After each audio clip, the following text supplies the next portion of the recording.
When I married Bonnie, I never imagined we'd end up here. We'd been together over 40 years, and I thought we had a bond that was unbreakable. I worked hard to keep us comfortable, raise kids who love us, and build a community of friends who always seemed to look up to us as a solid, dependable couple.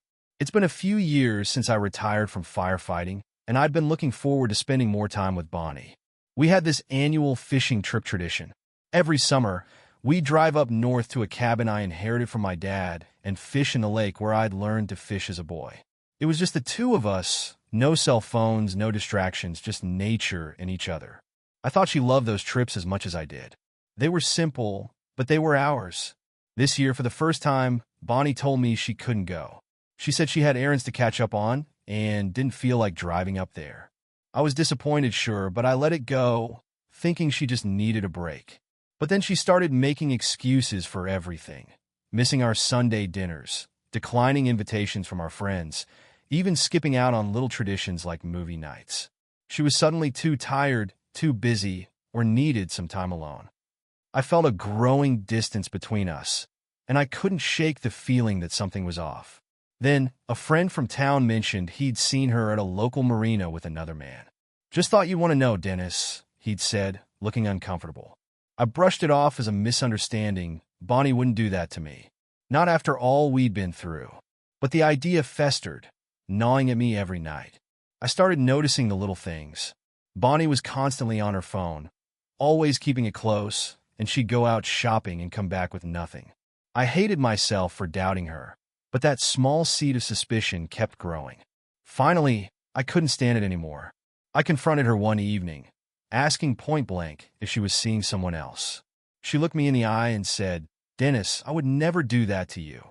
Her expression was calm, almost rehearsed. She didn't yell, didn't cry.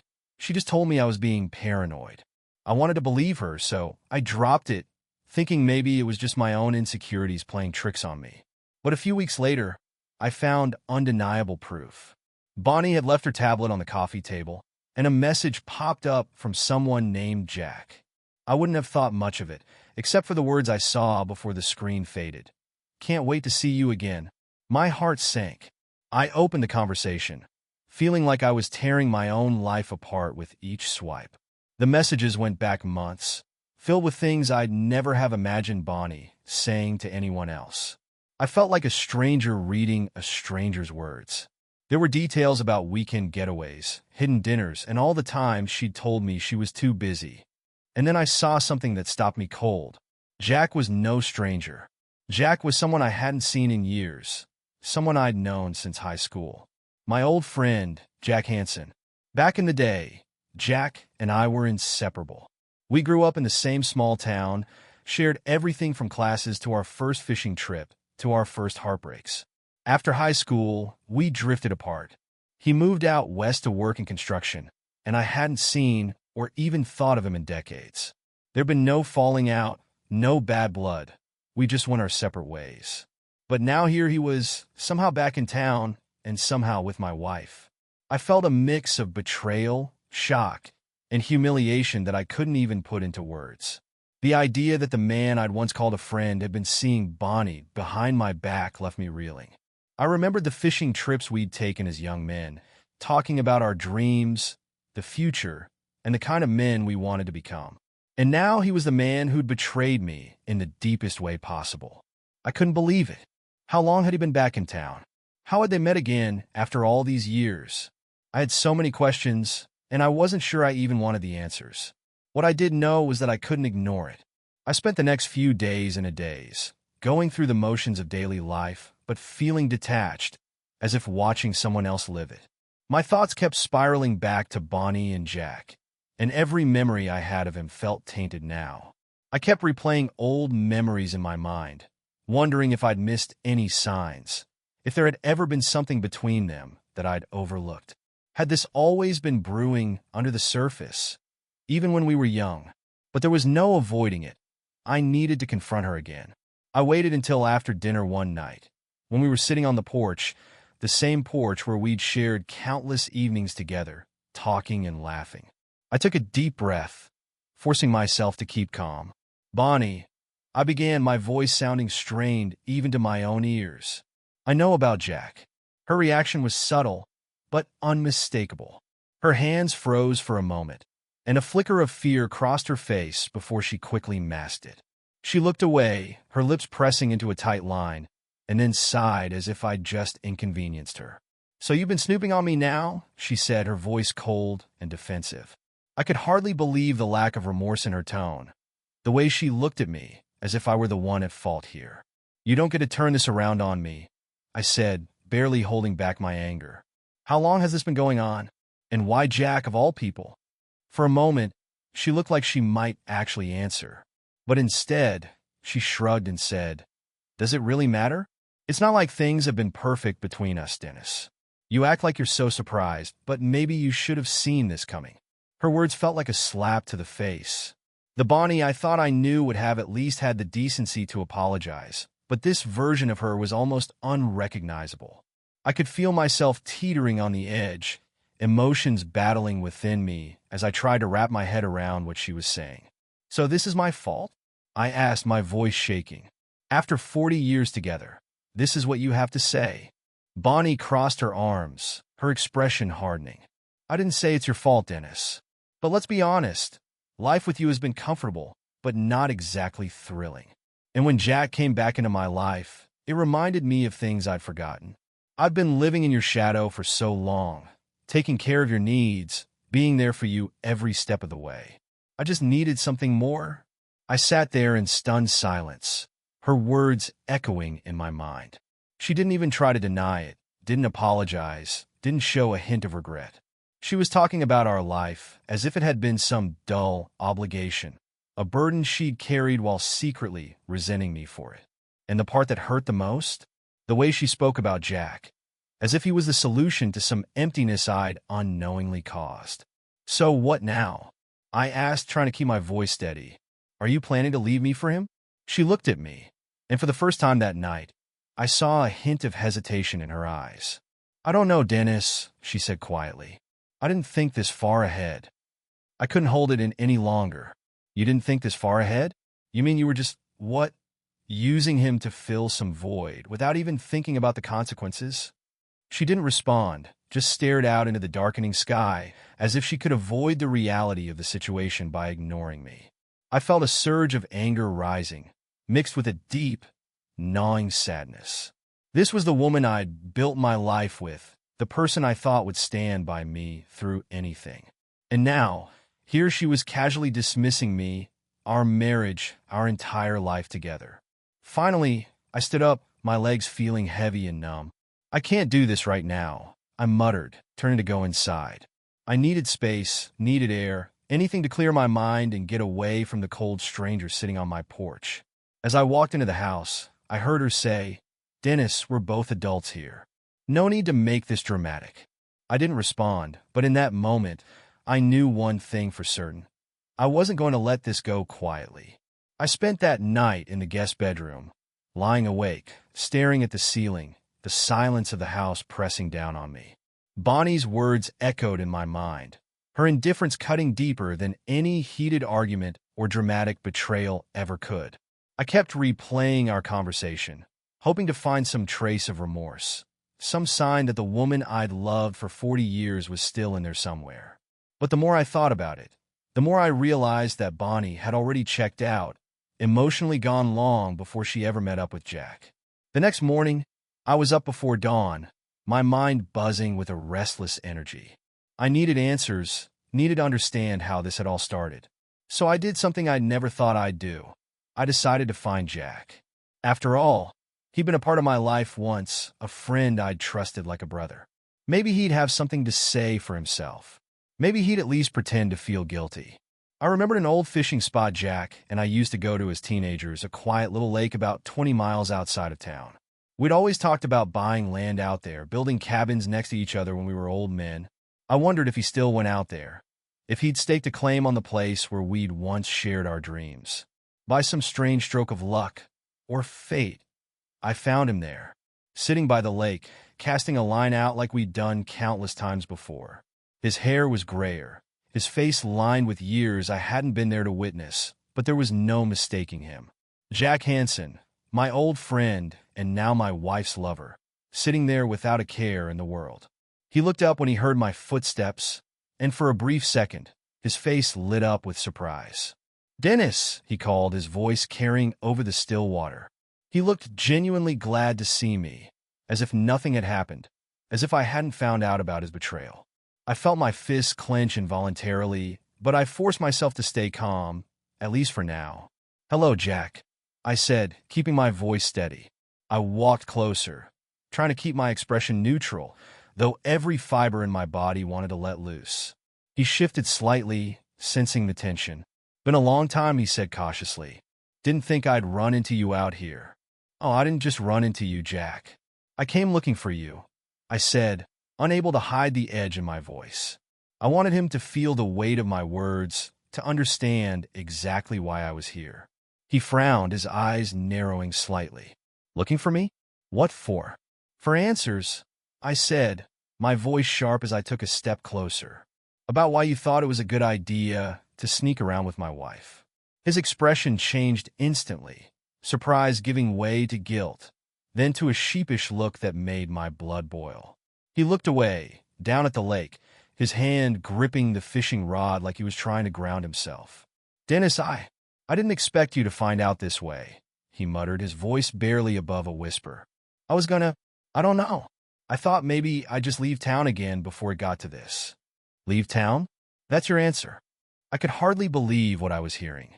"You thought you could just waltz back into my life, take my wife, and then vanish without a word?" Jack didn't respond immediately. He kept his gaze fixed on the water, as if searching for some answer out there that would make sense of it all. "It wasn't supposed to happen, Dennis. Bonnie and we just reconnected, that's all. It started as a friendship, but it just grew into something neither of us expected." "Friendship?" I laughed bitterly. "You're telling me you destroyed my marriage over some teenage nostalgia? I thought we were friends, Jack. I thought you were a decent man." He finally looked up at me, his face filled with a strange mix of regret and defiance. "I'm a decent man, Dennis. You know me better than that. I didn't set out to hurt you. I didn't even plan on coming back to town, but when I saw her, something just clicked. You wouldn't understand." I took a deep breath, fighting to keep my composure. "You're right, Jack. I don't understand. I don't understand how a man I trusted could do something so low, so cowardly." He flinched, and for a brief moment, I saw a flicker of shame in his eyes. "Look, Dennis, I don't know what else to say. I know I messed up. I'll leave if that's what you want. I'll go, and you'll never see me again." I shook my head, anger and disappointment flooding through me. "Leaving doesn't fix anything, Jack.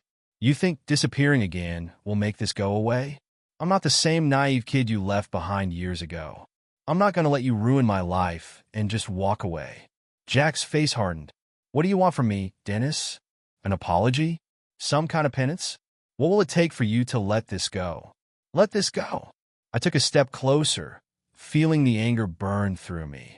"I'll tell you what I want, Jack. I want you to feel exactly what I'm feeling right now. The betrayal, the humiliation. I want you to live with this every single day, just like I will. And trust me, everyone in this town is going to know exactly who you are and what you did."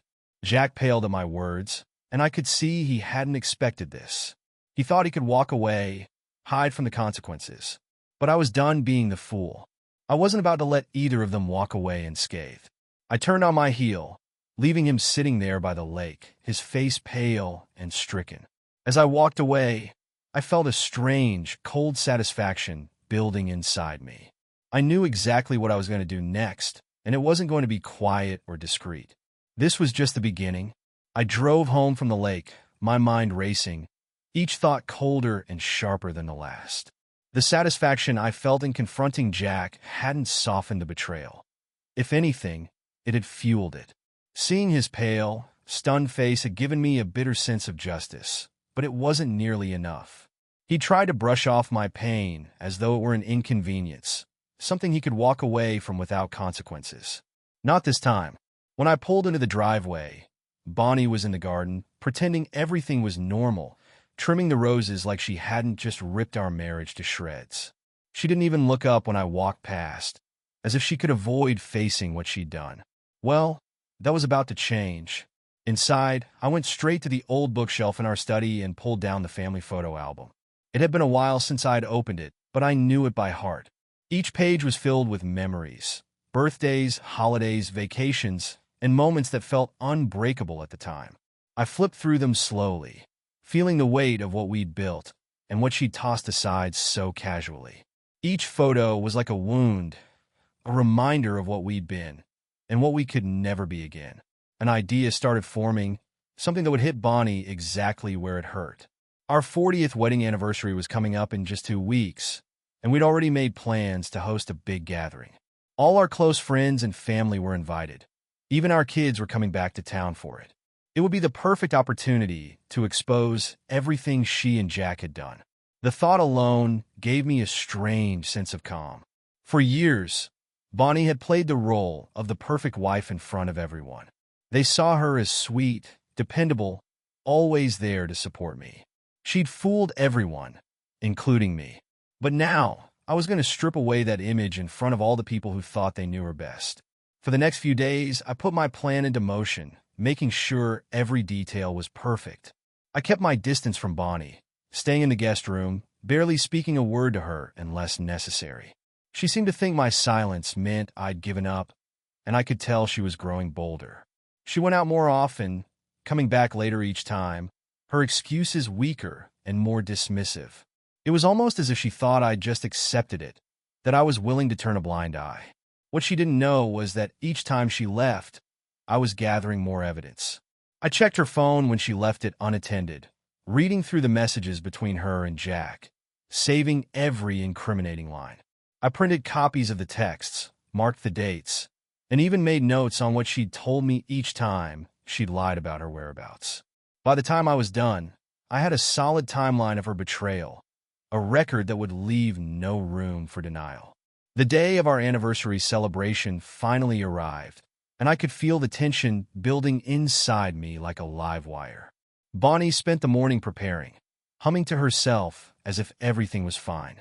She was arranging flowers, setting up the dining room, acting every bit the dutiful wife. Watching her felt surreal, knowing she was oblivious to what was about to happen. Friends and family began arriving in the early afternoon, greeting us with hugs and well wishes. Our kids, Tim and Sarah, had flown in the night before, and seeing them made my resolve even stronger. They loved their mother deeply, and this revelation would be a shock. But they deserved the truth, just as much as anyone else. Bonnie moved through the room like the perfect hostess, laughing with guests, catching up on old stories. She looked radiant, in a way that felt almost grotesque given what I knew. And Jack? I'd purposely left him off the guest list, but that didn't mean he wasn't a part of this gathering in spirit. Little did Bonnie know, he'd be making an appearance, even if it was just through the evidence I collected. As we gathered everyone around for a toast, Bonnie looked at me, waiting for me to say something celebratory. She had no idea what was coming, and the anticipation was like a quiet roar in my chest. I held up my glass, and everyone fell silent, expecting the usual speech about commitment, love, and the strength of a long marriage.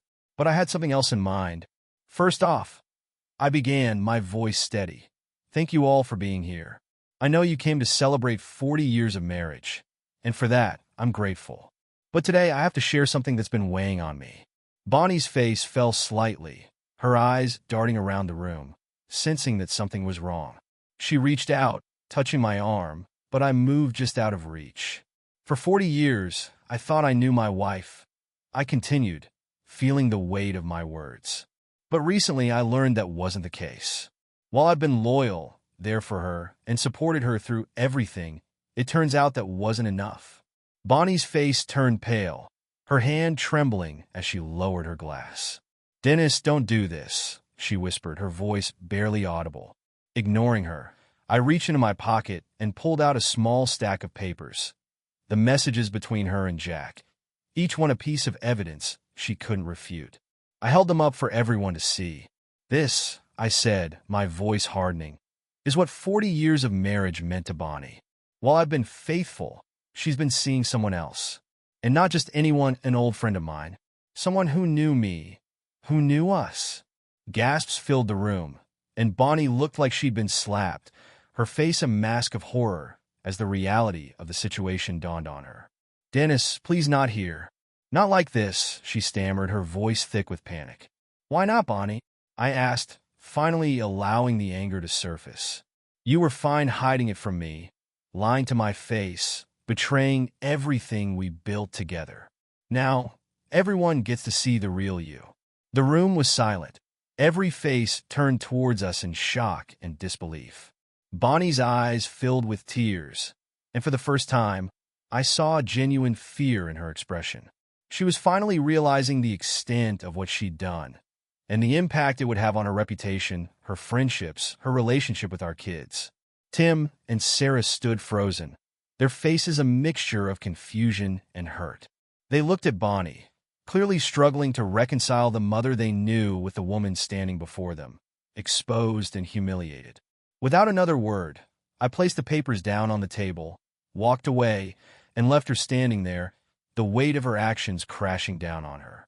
I walked out of the house, leaving the murmurs and stunned silence behind me. The cool evening air hit me as I stepped onto the porch, feeling a sense of release, but also a strange emptiness. I'd waited so long to confront her, to make her face what she'd done, and yet, instead of feeling victorious, I just felt drained. A few minutes later, I heard footsteps behind me. I didn't have to turn around to know it was Tim and Sarah. My kids had been blindsided, and I knew they deserved an explanation. Taking a deep breath, I steadied myself as they approached. "Dad!" Sarah's voice was quiet, laced with confusion and hurt. "Is it true? Is Mom really with someone else?" I looked at her and saw the pain in her eyes. This wasn't what I'd wanted for them, to be dragged into our mess. They'd come to celebrate, not to watch their family fall apart. But I couldn't undo what had already happened. They had a right to know the truth, even if it shattered the image they had of their mother. "It's true," I said, my voice calm but heavy. "I found out a few weeks ago. She's been seeing someone I thought was a friend." Tim shook his head, running a hand through his hair, looking down at the ground. "Jack Hansen? Mom was seeing Jack Hansen?" I nodded. "Yes, the same Jack I grew up with. He came back into town, and they reconnected." Sarah looked away, her jaw clenched. I can't believe it. All these years, I thought you and Mom were rock solid. It doesn't make sense." "I thought the same thing, Sarah," I replied. "Trust me, I thought we had a marriage that could survive anything. But I was wrong." They fell silent, processing everything I just said. I could see their emotions wrestling with the memories they had of our family, the image of Bonnie they'd grown up with. And I could see the pain of betrayal in their faces, the same betrayal I'd felt when I first found out. After a long pause, Tim finally looked up. "What are you going to do now, Dad?" I hadn't thought that far ahead, but now that I'd made everything public, I couldn't go back. My mind went to the house behind me, the life I'd built within its walls, the years of memories and routine. It all felt like an illusion now, like a life that belonged to someone else. "I don't know," I admitted, feeling the weight of my own uncertainty. "But I know I can't stay with her. Not after everything she's done."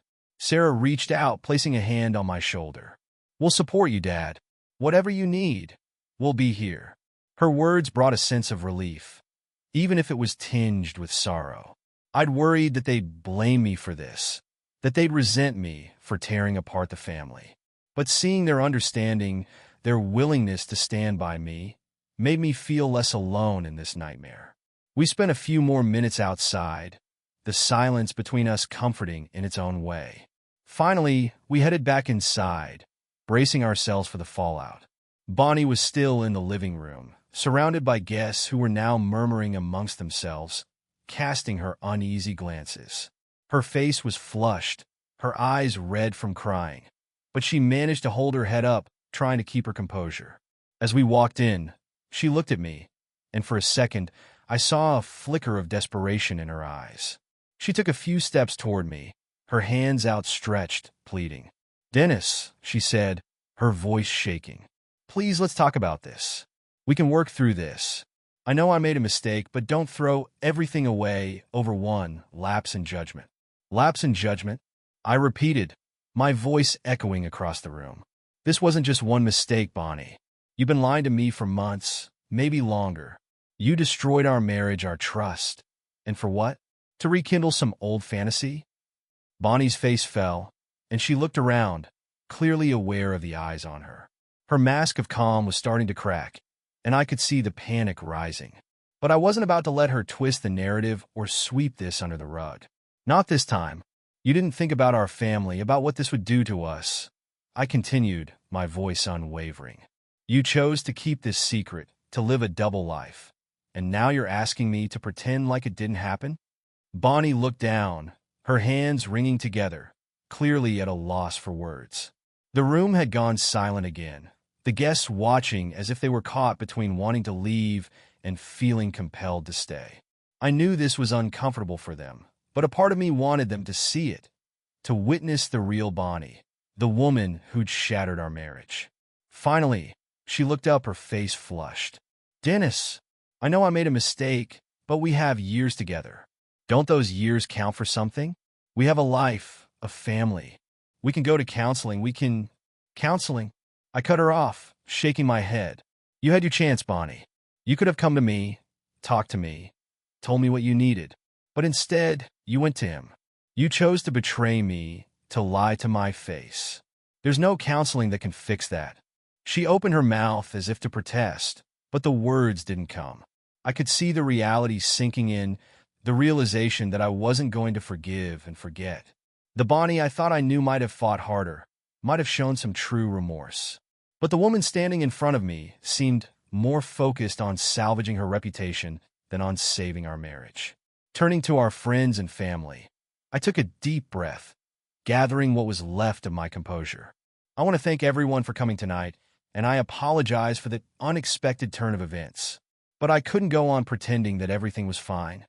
One by one, our friends nodded, some of them casting sympathetic glances my way, while others looked at Bonnie with a mixture of disappointment and disbelief. I could tell that the news had shaken them, that their image of us, the stable, devoted couple, had been shattered. And I could only imagine how many conversations this would spark after they left, how Bonnie's carefully crafted persona would crumble as word spread. Tim and Sarah stood beside me, their expressions resolute. I could tell they were still processing everything, but their presence grounded me, gave me the strength to keep going. Bonnie looked around the room, a final look of desperation on her face, but no one met her gaze. The respect, the admiration, the support she'd once had from our family and friends, all of it was gone. After the guests began to leave, the silence that settled over the house felt thick and oppressive. Our friends and family had left quietly, offering me words of support, some casting disappointed glances at Bonnie, others just looking at her with stunned disbelief. They had come expecting a celebration and left having witnessed the unraveling of everything they thought they knew about us. Bonnie lingered by the doorway, watching people filter out. Her face was flushed, her hands trembling as she tried to keep up appearances, but I could tell she was struggling to hold herself together. Finally, after the last guest had left, she shut the door and turned to face me, her eyes red and puffy, her shoulders slumped. "Dennis," she said, her voice barely above a whisper. "Please, can we talk?" The desperation in her voice would have broken my heart once, but now it felt hollow, like an echo of something that had faded long ago. She'd made her choices, and now she was facing the consequences. But still, there was a part of me, small as it was, that wanted to hear what she had to say, to understand why she had thrown it all away. I nodded slowly, gesturing for her to sit down. She took a seat on the edge of the sofa, her posture tense, her hands twisting together in her lap. I remained standing, leaning against the doorway, crossing my arms as I waited for her to speak. "Dennis," she began, her voice wavering, "I know I hurt you. I know I betrayed you. But I swear it wasn't supposed to be like this. I never meant for it to go this far." "Then what did you mean for it to be, Bonnie?" I asked, my voice cold. "How did you see this ending? Did you think I'd never find out? Or did you just assume I'd look the other way?" She bit her lip, looking down at her hands. "I don't know," she whispered. "I wasn't thinking. I guess I thought maybe it would just be a phase, something that would pass. A phase? I couldn't help the bitter laugh that escaped me. 40 years of marriage, and you throw it away for a phase? Her face twisted with guilt, her shoulders sagging. It wasn't like that, Dennis. It's just Jack, and when I saw him again, it was like we'd picked up right where we left off. All those memories, all those feelings from years ago, they just came flooding back. And I know it sounds selfish, but I felt alive again. I felt like I was someone else. I shook my head, barely able to comprehend her words. So you threw away everything we built together for a few months of reliving some fantasy? She looked up at me, tears brimming in her eyes. Dennis, you have to understand. It wasn't about you. It wasn't about our life. It was about me. I don't even know who I am anymore. After all these years, I've been living for everyone else, taking care of everyone else. And then Jack came along, and it felt like I could finally be free. Her words hit me like a punch to the gut. For years, I had been under the impression that we were happy, that we were content with the life we had built together. But now, hearing her say that she had felt trapped, that our life together had somehow held her back, it was like I was seeing a stranger sitting in front of me. So that's it then? I said, my voice thick with anger and disbelief. 40 years, and you've been pretending this whole time? You never thought to tell me? To be honest with me? She looked down again, her tears spilling over. I didn't know how, she whispered. And by the time I realized it, it was too late. I was too far in. Jack. He made me feel like I was young again, like I had choices. Her words stung, each one a knife twisting deeper into the heart of our shared history. The Bonnie I thought I knew, the woman who had been by my side through everything, who I believed would be with me until the end. She was gone, replaced by someone who viewed our life together as a cage. So what now? I asked, feeling the exhaustion settle in, weighing me down. Are you planning to go off with Jack? To chase whatever fantasy you think he can give you? She didn't respond immediately, her silence louder than any answer she could have given. Finally, she shook her head, her expression filled with regret. I don't know, Dennis. I don't know what I want anymore. I just know I can't lose you. I let out a bitter laugh, my chest tightening at her words. Lose me? Bonnie, you already have. You lost me the moment you decided to lie to my face. The moment you decided Jack was worth more than our marriage. There's no going back from that. Her shoulders shook, and she buried her face in her hands, her sobs filling the empty space between us. There was a time when I would have done anything to comfort her, to take away her pain. But now, watching her cry felt surreal, like I was watching a stranger. After a long silence, she finally looked up, her face streaked with tears. Dennis, please. I'll do anything to make this right. We can go to counseling, we can rebuild. I'll end things with Jack. I already have. I know I've hurt you, but please, I don't want to lose us. I stared at her, feeling an emptiness settle over me. Us? Bonnie, there is no us anymore. You made sure of that. She opened her mouth to protest, but I cut her off. And don't think for a second that I'll just forget what you've done, what you put me through. You didn't just cheat on me. You destroyed everything we built. Our family, our friends, the life we created, all of it gone because of your selfishness. She looked down, her shoulders slumped in defeat, and for the first time, I saw a glimmer of real remorse in her eyes. But it wasn't enough. Not this time. You should go stay somewhere else tonight, I said finally, my voice flat. I need time to think, and honestly, I don't want to look at you right now. She looked up at me, shocked, but she didn't argue. She nodded slowly, wiping her eyes as she stood up. I understand, she whispered. I'll go to my sister's. Without another word, she gathered her things and left, the sound of the door closing behind her echoing through the house. I watched her go, feeling a strange mix of relief and sadness wash over me. I'd done it. I'd drawn the line, told her the truth of what her actions had done to me. But somehow, it didn't feel like victory. It felt like the end of everything I thought I knew. As I stood alone in our empty living room, the weight of the betrayal settled heavily on my shoulders. I didn't know what the future held, or how I'd move on from this. But I knew one thing for certain. The life I'd once known was over, and there was no going back. The morning after Bonnie left felt surreal, like I was living someone else's life.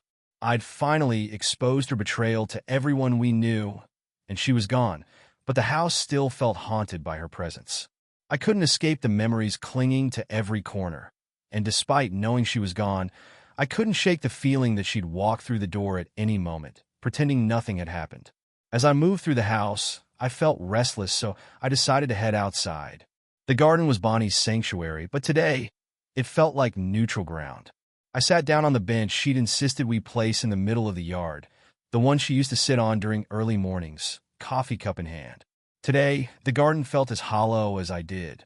Lost in thought, I almost didn't hear Tim pull into the driveway. He stepped out, his expression concerned but determined, as he walked over to join me. "Hey, Dad," he said softly. "I just wanted to check in on you." I couldn't stop thinking about everything after last night. I gave him a nod, grateful for the company. "Thanks, Tim. I know this whole thing came as a shock. I never wanted you or your sister to be caught in the middle." He sat down next to me, a sigh escaping him. "I keep thinking about Mom," he said, his voice thick with a mixture of sadness and anger. "I thought I knew who she was. I never imagined she'd do something like this. And with Jack, of all people." "Neither did I," I replied, my voice heavy. "But I guess we all have our secrets. I just didn't think hers would unravel everything." Tim turned to me, his face determined. "So, what are you going to do now? What's the next step?" I looked down at my hands, thinking about the mess that Bonnie had left behind, not just in our marriage, but in the life we'd built. "I don't know yet, but I know I can't keep living like this. The trust is gone, and I don't see a way back from that." He nodded, his jaw clenched. "Maybe it's better to start fresh, Dad. Sometimes we need to let go to move forward." We sat in silence for a moment, watching the garden come alive as the morning sun rose higher. After a while, Tim turned to me, his expression serious. "I don't want you to be alone in this, Dad. You've always been there for us, and now it's our turn to be there for you." "Thank you, Tim," I said, feeling a swell of emotion. "I don't know how I'd get through this without you and Sarah."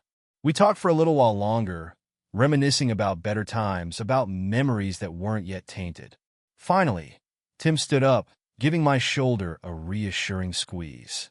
"If you need anything at all, just call me. Sarah and I got your back." As I watched him drive away, I realized that his words had sparked something in me, a small glimmer of hope that maybe, just maybe, I could build a life beyond the ruins of my marriage. I wasn't sure what it would look like, but for the first time since this nightmare had begun, I felt ready to find out. That afternoon, I knew what I had to do. I needed to face the last part of my life with Bonnie, the final pieces we'd built together, and clear them out. My first stop was our bank, where I made sure to secure my finances, dividing our accounts so that Bonnie wouldn't have access to everything we'd built together. If she wanted a fresh start with Jack or whoever else, she'd have to do it on her own terms, without relying on my hard-earned savings. From there, I went back to the house and started packing. I'd been prepared to spend my retirement here, thinking this was where Bonnie and I would grow old together. But the thought of staying in that house, with its memories and its ghosts, felt unbearable. So, with every item I boxed up, I felt a small piece of closure. The old photos, the souvenirs from our travels, the anniversary gifts, all of it went into boxes, relics of a past I needed to leave behind. As the sun dipped below the horizon, I heard a car pull up. To my surprise, it was Sarah. She walked up the steps, her face a mixture of concern and determination, and hugged me tightly. "I wanted to help, Dad," she said, glancing at the boxes scattered around the living room. "Looks like you're already halfway there." I gave her a tired smile. "I think it's time, Sarah. I can't stay here. This house isn't a home anymore." She nodded, her eyes understanding. "I get it, and I think you're doing the right thing. But, Dad, are you really ready to leave everything behind?" "Yes," I said, feeling the conviction settle in. "It's time to start over. Bonnie made her choices, and now I need to make mine." We worked in silence for a while, boxing up the last remnants of my life with Bonnie. Finally, when the last box was sealed, Sarah looked at me, her eyes filled with empathy. "Where will you go?" "I'm not sure yet," I admitted.